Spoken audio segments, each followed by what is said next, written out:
I'd like to, first of all, introduce the presentation. We're going to talk about business resilience and how you can ensure that your business is more resilient to the inevitable cyber threat.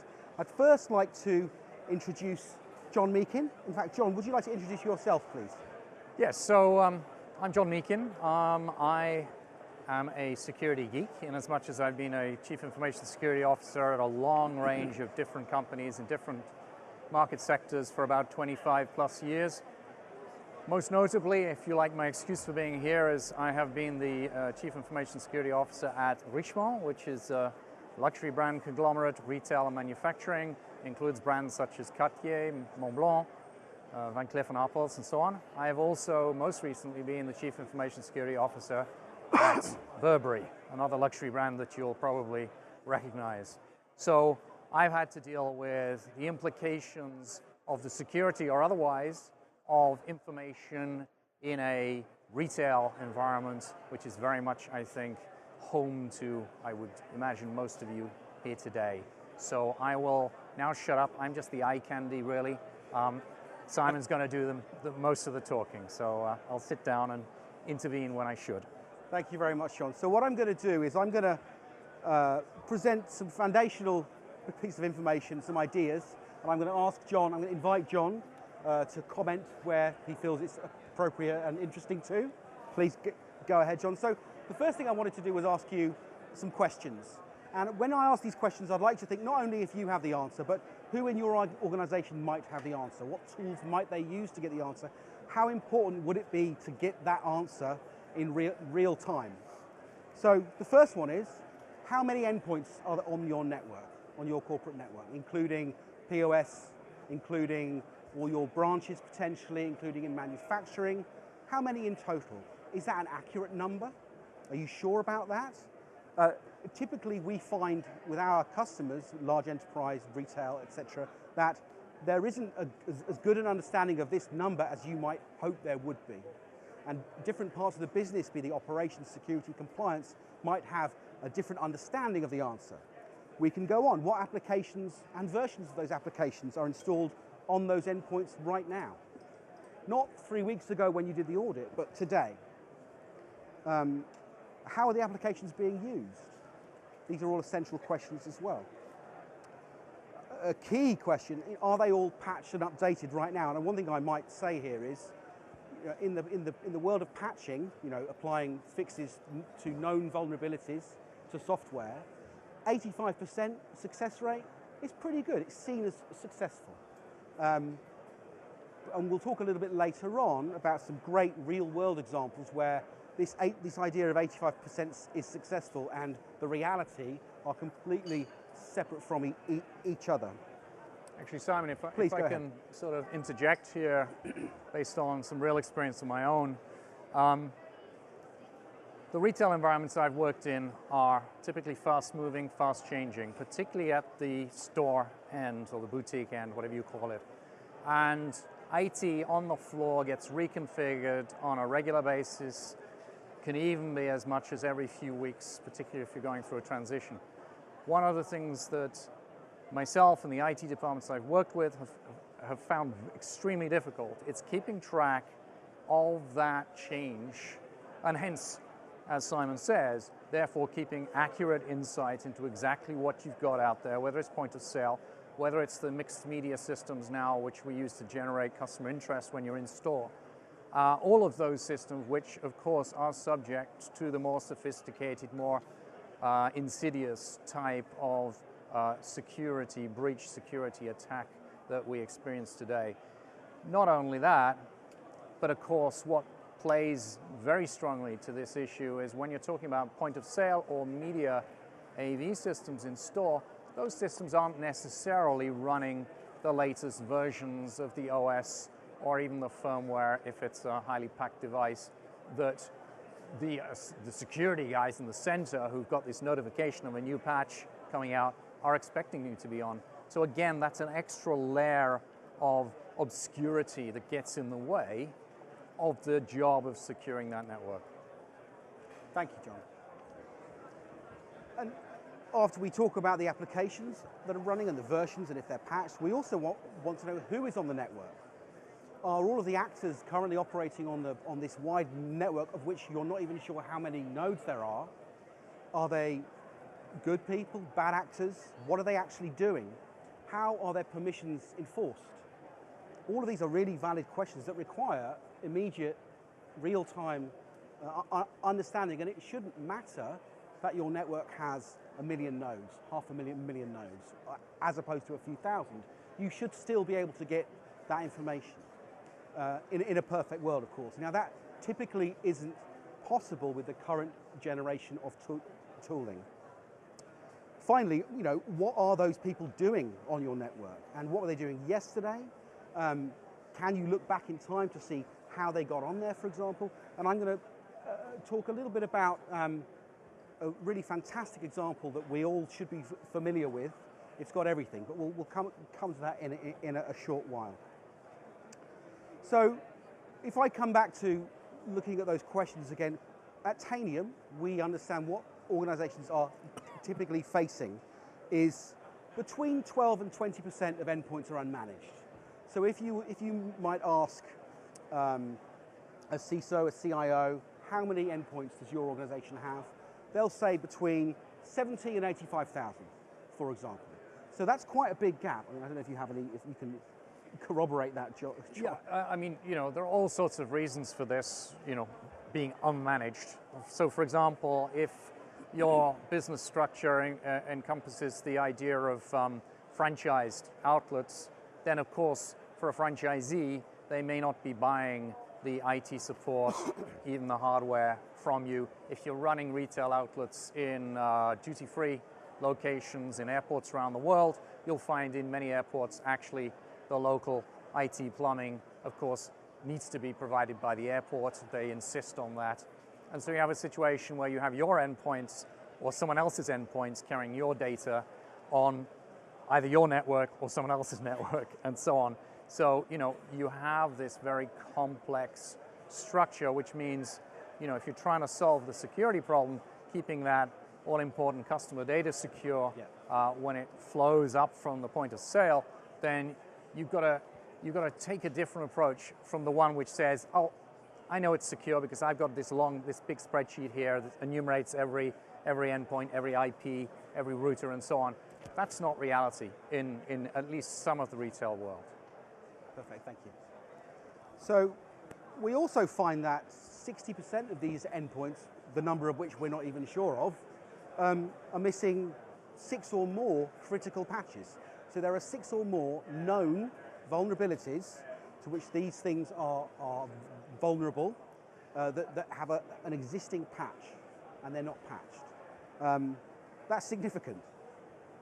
The other problem we have, the other challenge organizations face is this plethora of devices all sending information to the SIEM, logs, events and so on, to the extent in terms of the volume of this that only 50% of these logs can ever be investigated because there's just too many of them.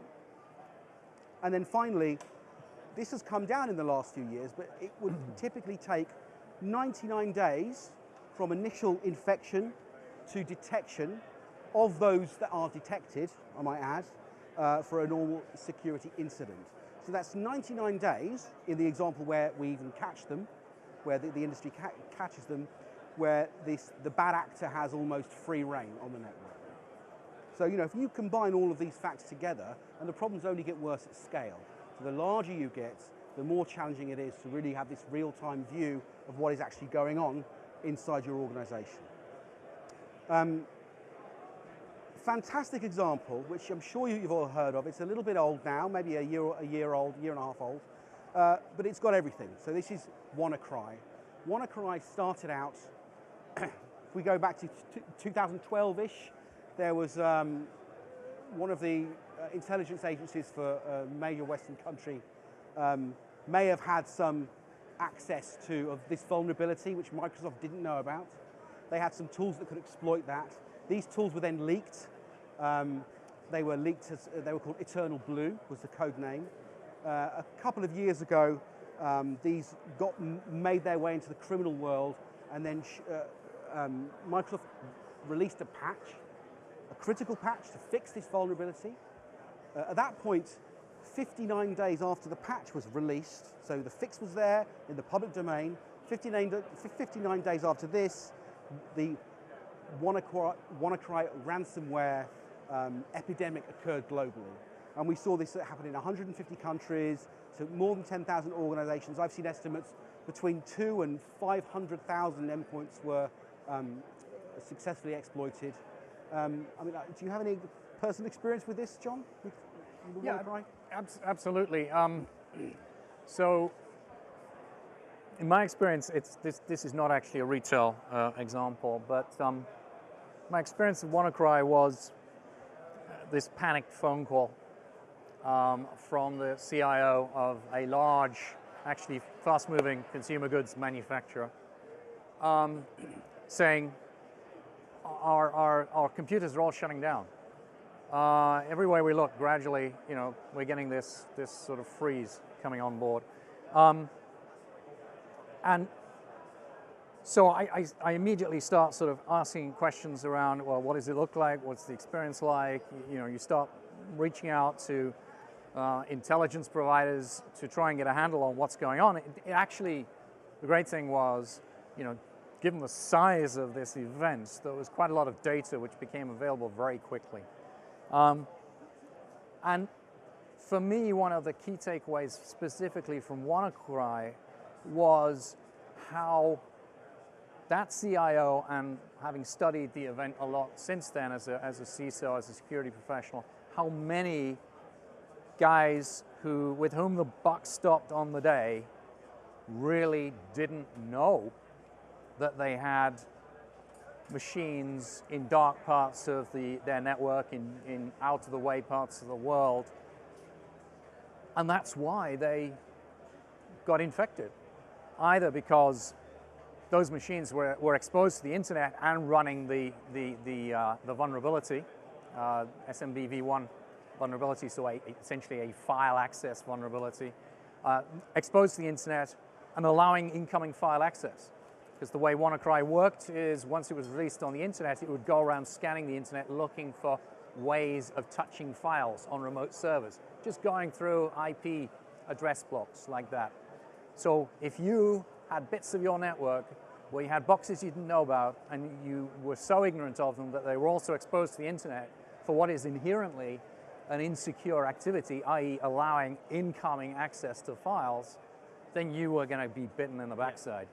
And the trouble is with WannaCry is once it got inside your network, most people, even if they have thought about stopping incoming file access through the firewall on the network boundary, most people have lighter restrictions on internal cross-network file access, and that's why WannaCry spread so much. That's why WannaCry spread so deeply into the NHS. Yeah. And you cannot afford, whether you're a retailer, whether you're an oil and gas company, whether you're a bank, you cannot afford to allow that degree of ignorance persist in a world where you have such large-scale security threats continue.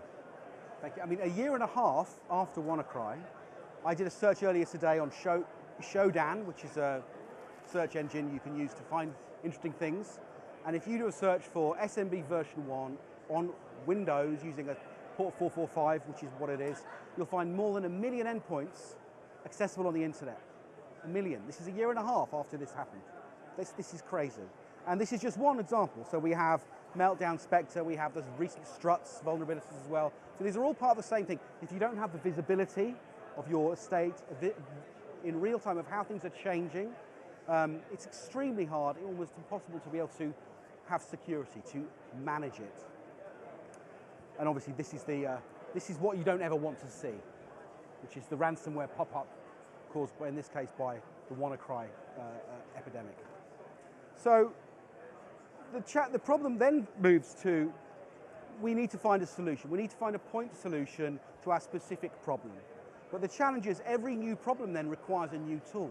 There should be, there must be, there has to be, there needs to be a programmatic, a platform-based approach where you can derive value across all of these different use cases, independent of if it's operations, compliance, or security. So this idea of having tooling that offers the same visibility across all of these different areas is absolutely key.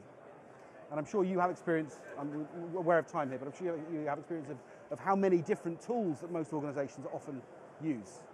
John. Yeah, I mean, actually it's one of the banes of the life of the average CISO. It's how many different vendors he has to deal with, including the particular vendor here. Unfortunately, security is not one of those problems that's susceptible to a single silver bullet solution. So, you know, you need to have diversity in your solutions, but there are certain opportunities when you're a buyer of security technology to make intelligent choices. And those choices are almost always about, can I get a solution which provides a foundational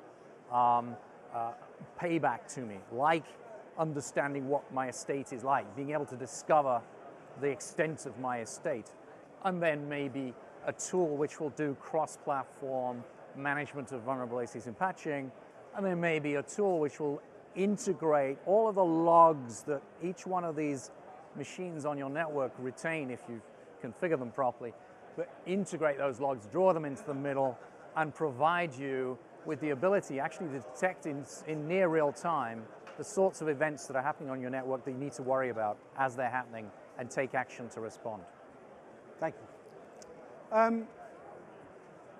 So in the interest of brevity, and hoping that we might have some questions, again, to reiterate the points from the earlier slide, we need to have these key foundational capabilities across all of these pillars that we can use to have real-time visibility and the ability to act on that information across operations, security, risk. We talked about compliance earlier on. Because ultimately it's about resilience. And we have to accept that we need to understand that there will be inevitable disruption. And in order for our business to be a resilient business, we have to maintain operability in the face of this. And this is key. John, I'd like you to, we have a couple of minutes left, if you could offer some summary or some let me just wrap up. So if there was questions would be great too. Yeah, if there was anything I wanted to, if there was a message I wanted to leave you with, well, let's make it 3 messages. Number 1, you might be asking, well, why would anyone attack us? Well, you know, if you're a retailer, you have something of value. Credit card payments, okay? That's of value. Customer names and identities, they're of value. There is a good business to be made in stealing those and selling them on the famous dark web.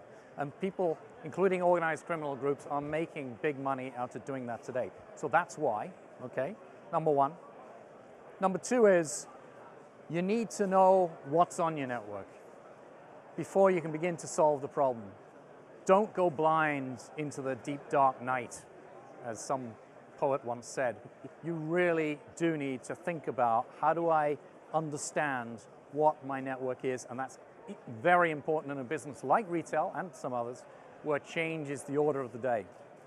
And the third thing is, you ain't going to be able to stop everything bad happening. You are going to be attacked at some stage. You need to be able to respond, detect the attack and respond quickly and effectively. Obviously, you need to have insight into what's on your network before you can do that as well. So that's a precursor. Those are the 3 lessons from my experience. I hope they have some relevance to you. Whether you're in retail or in any other company, as you can see from my checkered history, those lessons really apply to business today, because we're all out there on the internet. Thank you, John. And in the last few seconds, I would like to invite you to join us at our little booth, which is, you go down there, take a left, we'll be there smiling. This is the sales pitch. Welcoming. We can come and talk about how you can build resilience with Tanium, be it operations risk, security, or incident response. So with 28 seconds to go, thank you very much, everyone. Any questions, comments? Loud, wild applause. Since the guy hasn't come and dragged us off the stage, you can probably No, he hasn't. ask a question if you want. No? Okay. You're all stunned, or bored, or both. In awe, obviously.